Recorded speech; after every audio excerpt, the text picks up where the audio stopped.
বাংলাদেশের সঙ্গীত জগতের এক উজ্জ্বল নক্ষত্র, তিনবারের সংসদ সদস্য এবং লোকগানের সম্রাজ্ঞী মমতাজ বেগম, যিনি সম্প্রতি বিখ্যাত হয়েছেন কারেন্ট ফেরিওয়ালা করে এবং ধর্মীয় অগাধ জ্ঞান রেখে।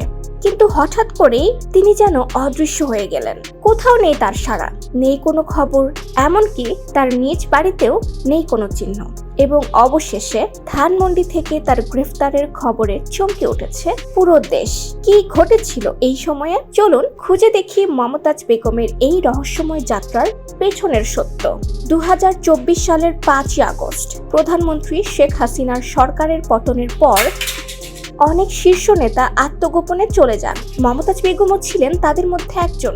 নির্বাচনে পরাজিত হওয়ার পর থেকে তিনি রাজনীতিতে তেমন সক্রিয় ছিলেন না, কিন্তু সরকার পতনের পর তিনি সম্পূর্ণরূপে লোকচক্ষুর আড়ালে চলে যান। তার মোবাইল ফোন বন্ধ, সামাজিক যোগাযোগ মাধ্যমেও কোনো উপস্থিতি নেই, এমনকি তার নিজ বাড়িতেও তাকে দেখা যায়নি। গোপন সূত্রে জানা যায়, মমতাজ বেগম মানিকগঞ্জের সিংগাইরে তার ভাই এবাদত হোসেনের বাড়িতে আত্মগোপনে ছিলেন। 3 মাসেরও বেশি সময় ধরে তিনি সেখানে ছিলেন, কারো সঙ্গে কোনো যোগাযোগ না রেখে।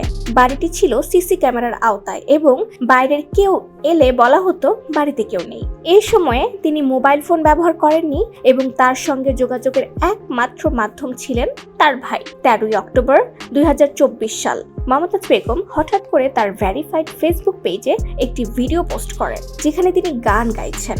ভিডিওটি দ্রুত ভাইরাল হয় এবং অনেকেই প্রশ্ন তোলেন তিনি কোথায় ছিলেন এতদিন, কিন্তু তিনি কোনো মন্তব্য করেননি। এরপর তার ব্যাংক হিসাব জব্দ করা হয় এবং তার বিরুদ্ধে মামলা দায়ের করা হয়। 2025 সালের মার্চ মাসে মমতাজ বেগম ধানমন্ডি থেকে গ্রেফতার হন। তাকে 4 দিনের রিমান্ডে নেওয়া হয়। এই গ্রেফতারের পেছনে রাজনৈতিক উদ্দেশ্য আছে কিনা তা নিয়ে আলোচনা চলছে। অনেকেই বলছেন তার আত্মগোপন এবং গ্রেফতার একটি বৃহত্তর রাজনৈতিক নাটকের অংশ।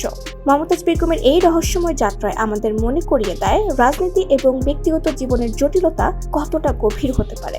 আদালত চত্বরে সাবেক এমপি মমতাজের উপর ডিমো নিক্ষেপ করতে দেখা যায়। এই ঘটনার পেছনে সত্য কি, সময় তা বলবে। সাথেই থাকুন আই রাইটার।